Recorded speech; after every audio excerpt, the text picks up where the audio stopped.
Hemos leído en el libro de Éxodo capítulo 12.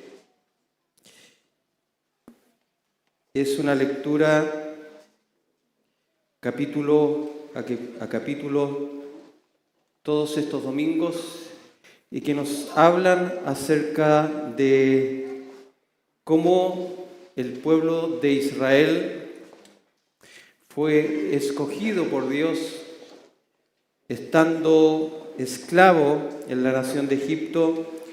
Dios ha determinado liberarlos de aquella esclavitud que es injusta. Y por lo tanto, lo que hemos estado viendo hasta ahora es cómo Dios pretende redimir a su pueblo. El juicio y la redención son dos temas que van a cruzar todo el Antiguo Testamento. Siempre hay dos caminos en los cuales el hombre se puede ver afectado o beneficiado. Es el justo juicio de Dios o su redención, su rescate de ese juicio. Así que, en términos salvíficos de lo que significa la salvación de Dios otorgada al hombre, siempre en ese sentido nosotros tenemos que responder a esa invitación que Dios le hace a cada uno de nosotros. Él ha tomado la iniciativa y nos va mostrando a través de hechos históricos, simbólicos, rituales, como los que acabamos de leer, que Dios está interesado en rescatarnos, en liberarnos. En general, uno cuando habla de la salvación, habla de que Dios nos va a salvar de la muerte eterna, de que Dios nos libra del pecado, de que Dios nos libra de la esclavitud del pecado, que Dios nos hace eternos en el sentido de relacionarnos con Él de manera amorosa. Pero en estricto rigor, de lo que el hombre se salva es de la ira de Dios. Y la ira de Dios no es la ira emocional nuestra. Ese enojo que nosotros tenemos cuando reaccionamos frente a una situación. Y en general la ira está asociada a un enojo mal encausado. Pero la ira de Dios es totalmente distinta. La ira de Dios es la aplicación de su justo juicio de Dios sobre todos los hombres. Así que los hombres, las mujeres y toda la humanidad estamos expuestos o a su juicio expresado en su ira, en su enojo, sobre las injusticias nuestras o mediante la fe liberarnos de ese castigo. Siempre el juicio de Dios va a ser aplicado. Siempre. Y por lo tanto, en esta idea popular de que al final, como Dios es amor, Dios nos perdona, porque en el fondo somos más buenos que malos, es totalmente equivocado esa idea, esa concepción de Dios, porque lo que dice su palabra y nos enseña que todo hombre que pecare morirá. La pregunta, por lo tanto, es: ¿quiénes pecan? ¿Todos los hombres? ¿Algunos hombres? De acuerdo a la enseñanza, todos pecamos. Y por lo tanto, Dios aplica su juicio. Lo que Dios va a hacer en este momento con lo que llamamos la celebración de la Pascua, que no es la celebración de la Navidad, ¿ya? Son temas totalmente distintos. No tiene que ver con el viejo pascuero, con la aparición del viejo pascuero, no. La celebración de la Pascua es un ritual que Dios ha establecido como método de enseñanza para que el pueblo de Israel se dé cuenta de su su naturaleza, de su condición, para que ellos vayan aprendiendo la gravedad del pecado. En el Antiguo Testamento, el origen de la palabra pecado no es de origen religioso, más bien es de origen secular. Y la palabra pecado en el Antiguo Testamento significa no dar en el blanco, errar. Y se refería a aquellos arqueros que apuntaban a un lugar específico y no daban con el blanco. Así que cuando hablamos de pecado, es que no damos en el blanco con respecto a lo que Dios exige de cada uno de nosotros. Y como no damos en ese blanco, sino que nos acercamos o nos alejamos, Dios nos aplica su justo juicio. Dios ha elegido la estación de la primavera para llevar a cabo esto. Dice que se va a iniciar esta celebración de la Pascua en la época de la primavera y que cuando ellos lo realicen, para ellos será el primer mes del año. Así que el comienzo del año en el ritual religioso judío comienza en primavera, en los meses aproximadamente de marzo, abril, fines de abril, marzo. De ahí que nosotros celebramos la Semana Santa en los meses de abril o marzo, se va corriendo un poco, y generalmente coincide con la celebración de la Pascua judía. Dios ha elegido ese mes. Este es el mes que ellos van a celebrar la Pascua. En el día 14, que es cuando se supone, como es un calendario unisolar, o sea, lunisolar, es cuando la luna está llena. Así que, si nosotros retrocedemos 3.500 años atrás, en un contexto cultural totalmente distinto, no podemos pensar con nuestra época, ¿cierto? Con nuestra forma de pensar moderna, donde hay computadores, internet, autos, ciudades. Es algo totalmente distinto, una concepción de la vida, ¿cierto? Distinta.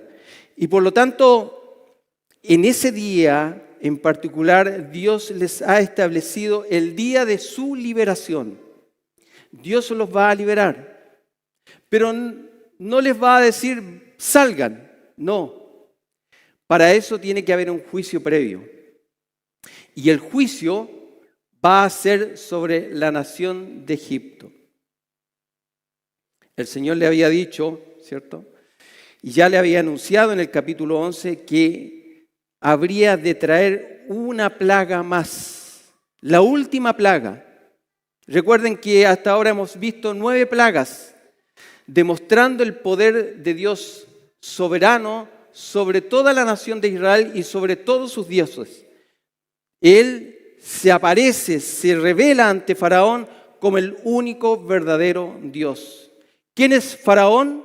Él mismo se considera hijo de los dioses. Y por lo tanto ha demostrado Dios que Él es el verdadero Dios del universo y de todos los hombres y de todas las naciones. Él le dijo a Faraón mediante Moisés que liberara a Israel, que es su pueblo. Y Dios le dice, Israel es mi hijo primogénito, en el capítulo 4, le había advertido. Si no dejas ir a mi pueblo, que es mi hijo primogénito, yo mataré a tu hijo primogénito. Se lo advirtió. Deja ir a mi pueblo, si no, yo voy a matar a tu hijo primogénito. Bueno, pasaron 9 plagas, Faraón endureció su corazón, y ya hemos hablado lo que significa el concepto de endurecimiento del corazón, un corazón duro, un corazón de piedra, que es no tener una respuesta positiva a las demandas de Dios. Faraón se ha negado permanentemente. Por lo tanto, ha llegado el mes, ha llegado la época, ha llegado el día, un día de una noche que va a ser muy iluminada, pero para los egipcios va a ser terriblemente triste por lo que va a ocurrir. Pero para el pueblo de Israel será noche de alegría porque ha llegado el día de su redención. Así que para esto Dios dice, ustedes como pueblo mío tienen que iniciar el año en este mes. Para mí es significativo lo que voy a hacer y para ustedes también. Es una forma dramática de cambiar las cosas. Pablo le dijo en las cartas pastorales que cuando uno se convierte a Cristo, se convierte en un discípulo de Cristo, dice, he aquí todas las cosas son hechas nuevas. Hay un cambio de vida, hay un cambio de época, hay un cambio de paradigma. Así que lo que nosotros vamos a ver en esta celebración de la Pascua, que es la forma como Dios va a liberar a su pueblo, porque lo va a rescatar, va a pagar un precio, va a declarar sus juicios. Para eso es necesario que alguien pague esta pena, que en alguien caiga este juicio. Y como no puede ser en los primogénitos del pueblo de Israel, no porque sean mejores que los primogénitos de los egipcios, ¿cierto? Simplemente Dios les va a dar un modelo de redención. Para eso les indicó que deben escoger un cordero. Si nos retrocedemos 4.000 años, o sea, desde que se inicia la Pascua, 430 años antes, y recordamos el episodio de Abraham con su hijo, cuando Dios le pide sacrificar a su hijo Isaac. ¿Qué ocurrió? Al momento de que Abraham iba a poner el cuchillo sobre su hijo para sacrificarlo, apareció el ángel de Jehová y le dijo, detente. ¿Por qué le dijo detente? Porque había entre las zarzamoras un cordero, indicando Dios, enseñándole a Abraham que Dios se provee de un sustituto, de un cordero que reemplaza el juicio de Dios. Así que, en primer lugar, vamos a ver que Dios le pide que escojan un cordero.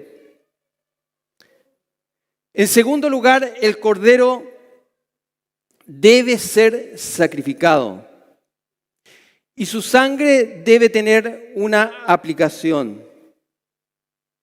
En tercer lugar, debían comer el cordero.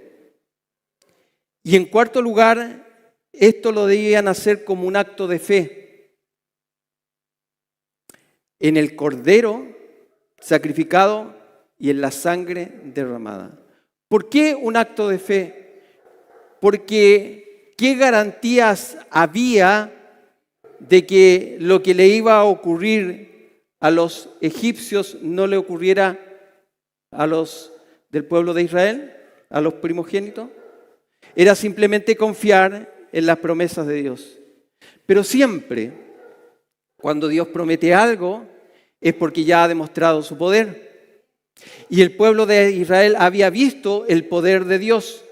Por lo tanto, lo que le quedaba era confiar en su palabra, confiar en su promesa. ¿Qué es lo que a nosotros se nos pide? ¿Qué es lo que estamos viendo permanentemente domingo a domingo?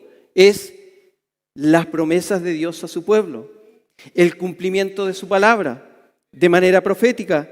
Y por lo tanto, ¿qué nos queda a nosotros? Responder en fe y en confianza a las promesas de Dios.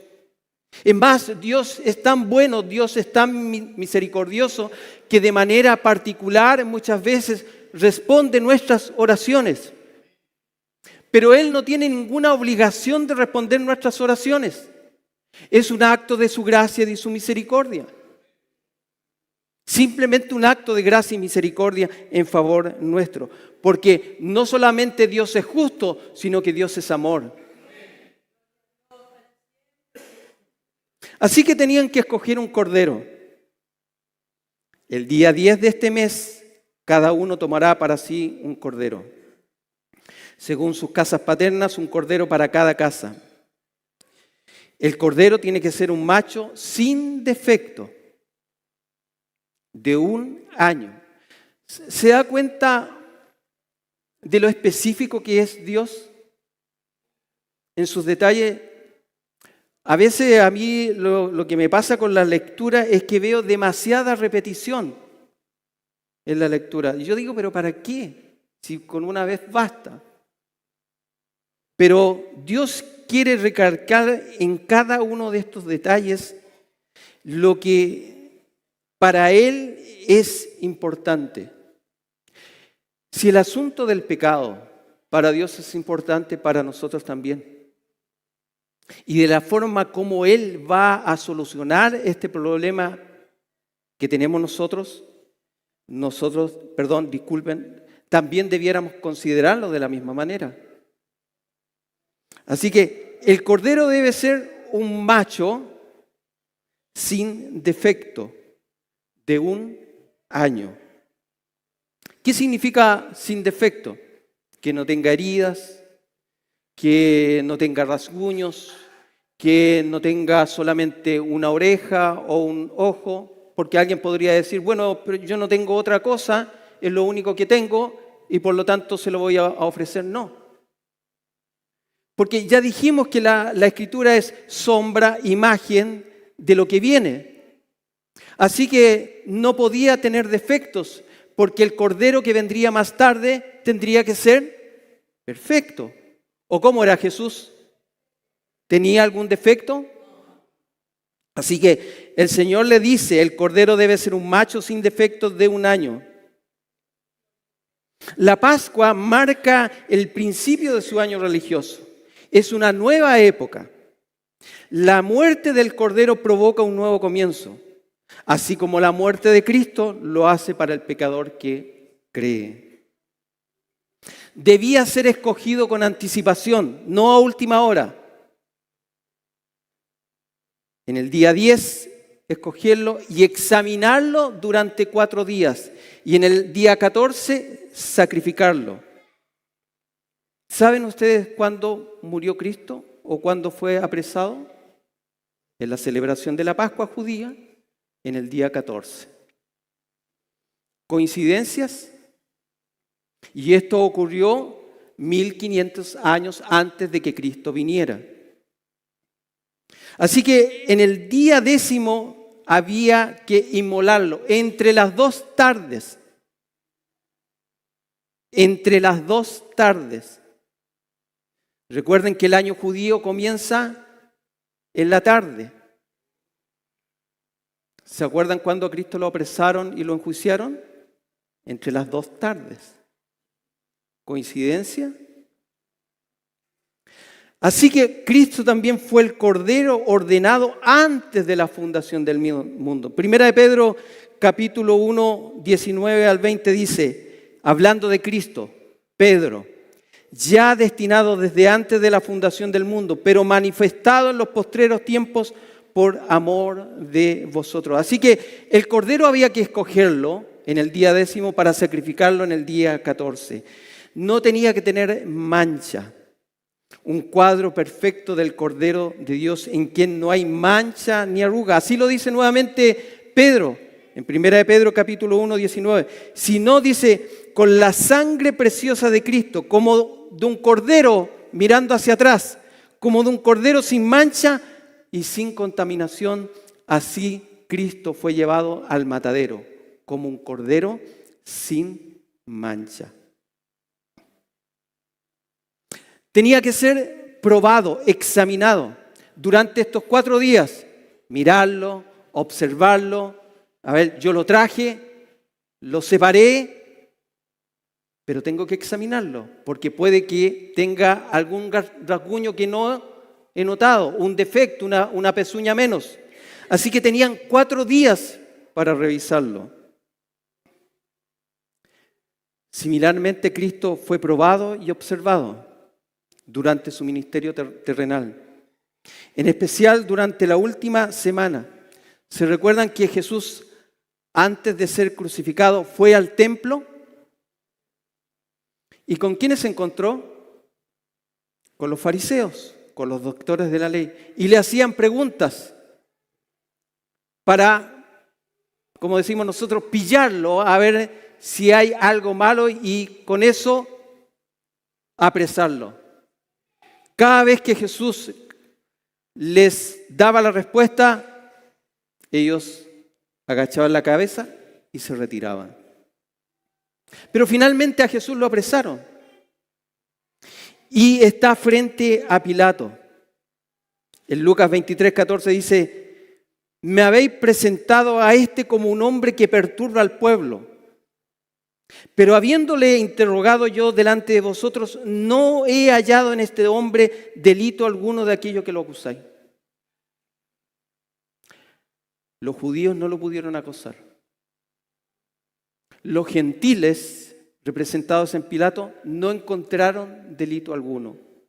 ¿Cómo tenía que ser el cordero? Sin mancha, sin defecto, examinado para estar apto para el sacrificio. Un cordero vivo no podía salvar a nadie. Debía morir. ¿Por qué? ¿Se acuerdan que leímos Hebreos 9:22 dice: y casi todo es purificado según la ley, hablando de la ley de Moisés para el pueblo de Israel, con sangre. O sea, todos los rituales que se le entregaron al pueblo de Israel, todos los sacrificios tenían que ser con sangre derramada. ¿Por qué? Porque sin derramamiento de sangre no hay remisión, no hay rescate, no hay perdón. Levítico, que es el libro de la ley para el pueblo de Israel, en el capítulo 17, versículo 11 dice: la sangre es la que da vida al cuerpo. Yo mismo les he dado la sangre de los animales para que me la presenten al altar. Y gracias a la vida que hay en ella, ustedes obtengan perdón. ¿Qué les está diciendo? No quiero su sangre. Yo me he provisto de un cordero que pagará el pecado de ustedes. Y la sangre de ella cubrirá su pecado.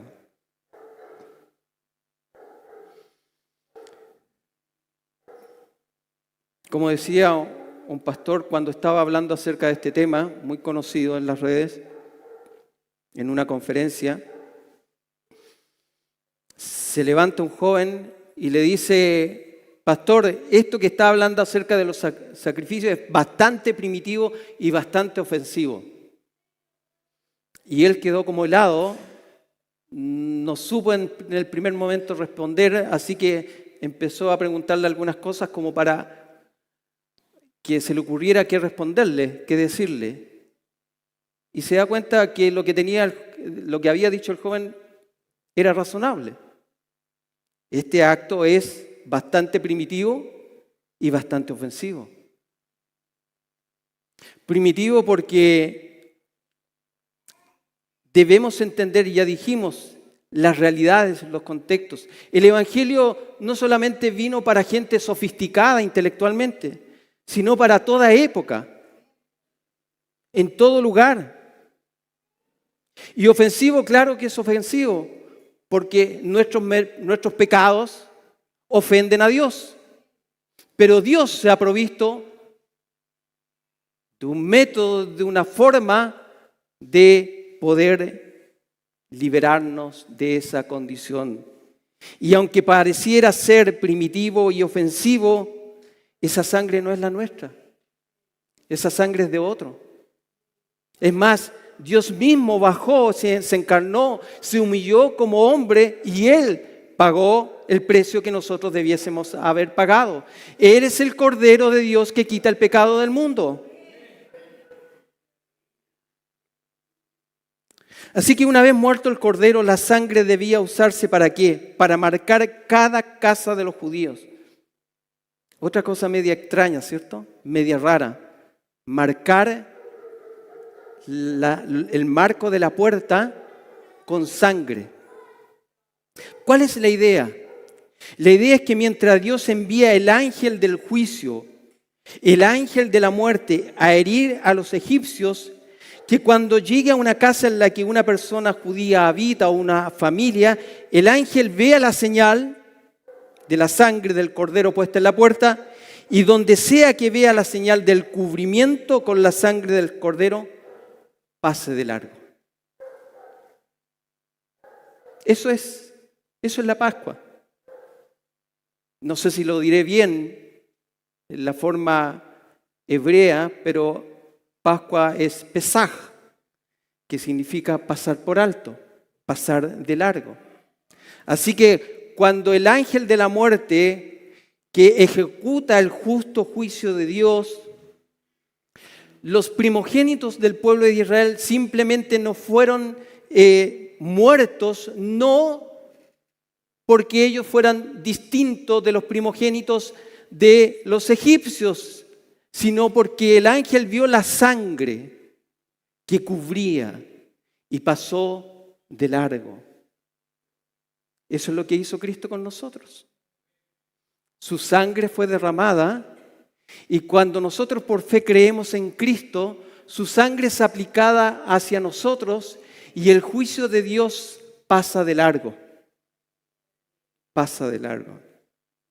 Ahora, esto tiene un concepto teológico que tiene que ver con la salvación de nuestros pecados, de la muerte. Y nada más.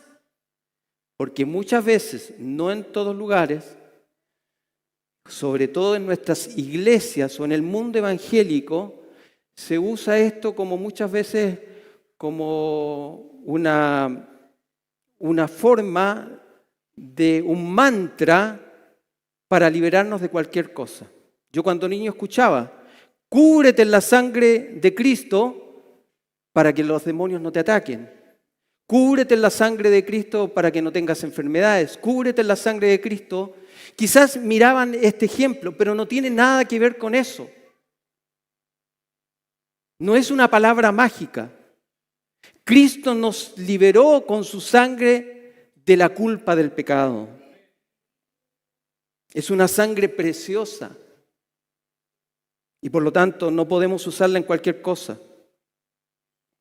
Así que por eso que se llama la Pascua, porque pasó de largo por todos los hogares marcados con la sangre del Cordero. Así que vamos viendo cómo el drama de la redención se va tejiendo.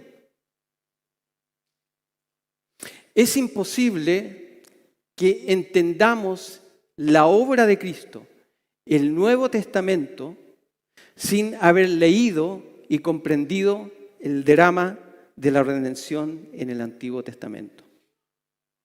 Porque si nosotros nunca hubiésemos leído el libro de Éxodo ni nada del Antiguo Testamento, y vamos a la Biblia y abrimos el libro de Juan, el capítulo 1 y versículo 29, y vemos a un hombre vestido con pieles de oveja,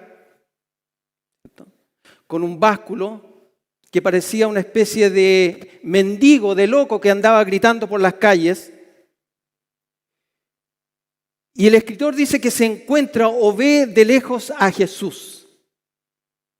Y cuando ve a Jesús, este Juan, que las Escrituras nos hablan que es el último profeta del Antiguo Testamento, por las calles de Israel, dice, este es el Cordero de Dios que quita el pecado del mundo.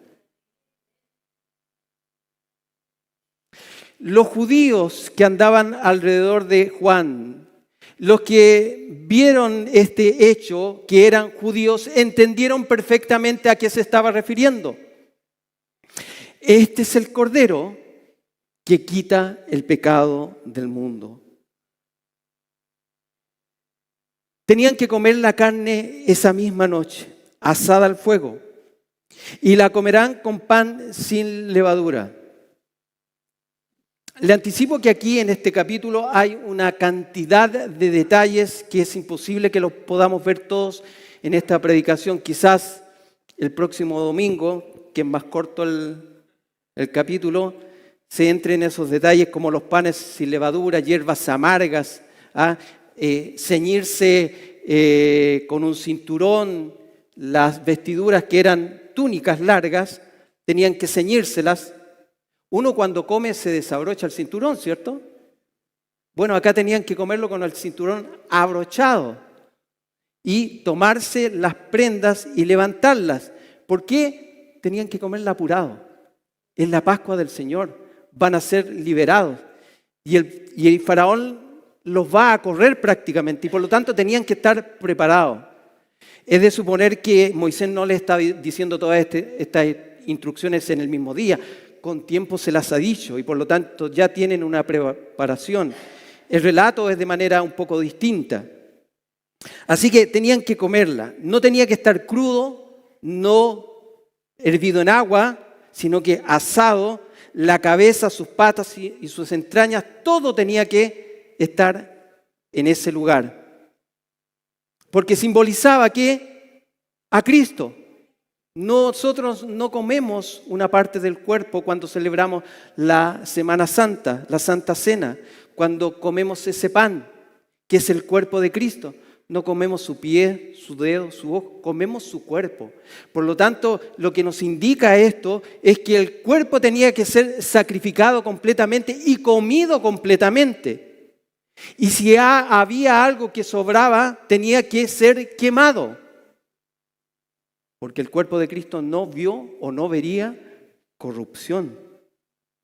Así que no dejaréis nada de él para la mañana, sino lo que quede de él para la mañana lo quemaréis en el fuego. Y de esta manera lo comeréis ceñidos vuestros lomos. Próximo domingo explicamos esto. Las sandalias en vuestros pies, el cayado en vuestras manos, lo comeréis apresuradamente. Es la Pascua del Señor. Así que solamente un cordero asado por fuego, con hierbas amargas también para el próximo domingo. Cristo fue sacrificado en el día 14 del mes, ya lo dijimos. ¿Coincidencia? Justo a tiempo cuando los corderos pascuales se estaban ofreciendo. Ya dijimos que era primavera, luna llena. Así que la luna está iluminando tanto el juicio de Dios como la redención del pueblo de Israel. Y aconteció, dice, que a la medianoche Jehová hirió a todo primogénito en la tierra de Egipto. ¿Se acuerda cuando Jesús reunió a sus discípulos para tomar la última cena de Pascua? ¿A qué hora se reunió? En la noche. ¿A qué hora fue apresado más o menos? A medianoche. Y aconteció que a la medianoche Jehová hirió a todo primogénito en la tierra de Egipto. Egipto y Faraón no querían liberar al pueblo de Israel. Pero Jehová les había dicho, Israel es mi primogénito, déjalo ir o te voy a matar a tu hijo. Así que finalmente Dios acaba con su paciencia. Es hora del juicio de Dios y el primogénito de Egipto, del Faraón y todo hijo primogénito de la nación de Egipto muere esa noche. Es una noche en el imperio egipcio de lamento, de profundo lamento. Pero debemos recordar, como nos decía nuestro pastor anteriormente, ¿cuántos niños judíos fueron muertos y ahogados al momento de nacer? Así que Dios simplemente estaba ejecutando su justo juicio. Le ha manifestado a través de esto que Él es el verdadero Dios. Faraón se siente derrotado, admite su ineficacia, no tiene poder para luchar con Dios. Así que le dice, váyanse rápidamente. Y los egipcios salen esa noche a la calle desesperados porque piensan que todos van a morir. Se dan cuenta que es el Dios de Israel que está ejecutando esta situación y por lo tanto los echan, váyanse. Es más, los judíos aprovechándose de la situación les piden cosas, plata, oro, vestido, y los egipcios les regalan todas esas cosas. váyanse luego, no queremos verlos nunca más. Así que este drama pone de manifiesto una y otra vez de forma clara y concisa que Dios es un Dios de mucha paciencia. Dice en su revelación de su carácter que Dios es lento para la ira, ¿cierto? Lento para la ira, pero grande en misericordia. Nuevas son cada mañana tu misericordia. Así que cuando nos levantamos, ¿cierto? Decimos, Señor, gracias porque tu misericordia ha sido en favor en nuestro. Es más, dice el escritor, que las misericordias de Dios nos persiguen, nos buscan y nos encuentran y nos hallan. Pero para Faraón no hubo tal misericordia, sino que hubo el justo juicio de Dios. Cuando se aplica un juicio, que puede que a mí no me guste o no, que yo lo encuentre injusto o no, pero cuando se aplica la ley, se aplica la ley. Es más no muchas, son contados con las manos los dedos, pero he tenido que ir a pagar un parte, y he visto cómo hay que hacerlo, porque hay toda una ceremonia, ¿cierto? No es llegar y a tutear al juez. No, su excelencia, su señoría, y uno expone el caso, ¿cierto? Y uno apela, alega, pero en definitiva el que determina si hubo una acción dolosa o no es el juez en cuanto a la ley. Y por lo tanto lo que aquí estamos viendo simplemente es el justo juicio de Dios y la misericordia extendida para el pueblo de Israel. Les dice que sean panes sin levadura, y lo que le está diciendo que debe ser un pan que no fermente, y esto es un símbolo de corrupción.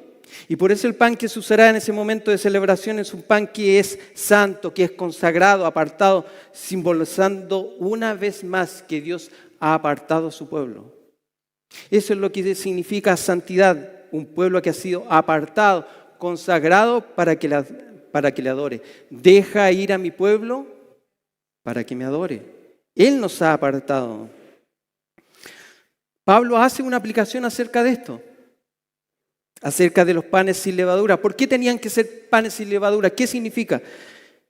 Pablo le dice a los corintios, enrostrándoles su pecado y su laxitud para enfrentar el pecado. En 1 Corintios 5 dice, no es buena vuestra arrogancia.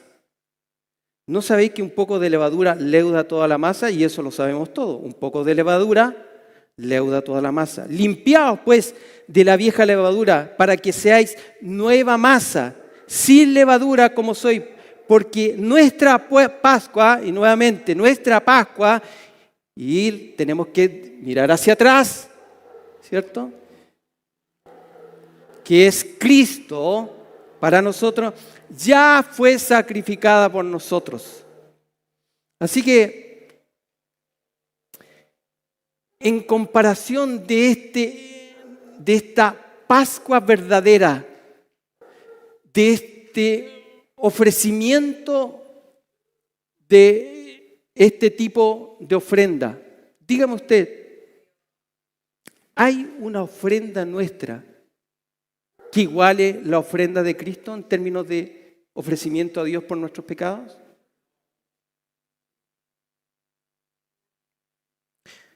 ¿Se da cuenta que cuando no entendemos bien esto, podemos caer en equivocaciones? Yo te ofrezco esto para que tú hagas esto. Yo te ofrezco una manda a cambio de esto. Que el Señor nos ayude y libre a aquellos que están en ignorancia. Porque lo que el escritor está diciendo es que la Pascua, la ofrenda, el sacrificio fue una vez y para siempre y ya no queda más sacrificio por hacer. No queda más sacrificio.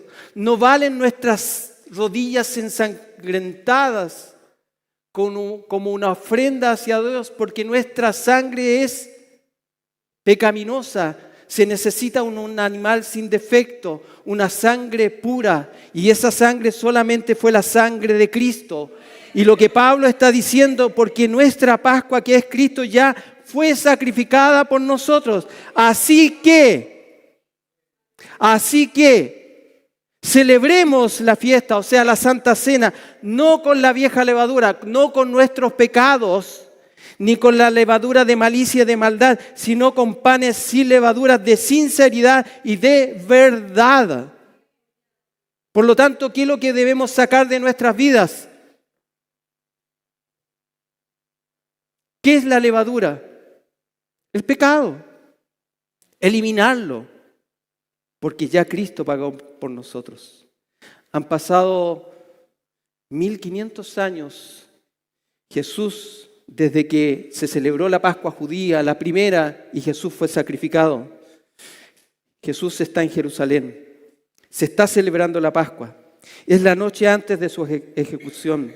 Las Escrituras dicen que Él anhelaba profundamente celebrar esta última Pascua con sus discípulos. Y por eso dio instrucciones detalladas de cómo hacerlo. Y mientras estaba sentado a la mesa con sus discípulos, celebrando esta Pascua que estamos relatando, porque todos los años los judíos tenían que celebrarla y la siguen celebrando.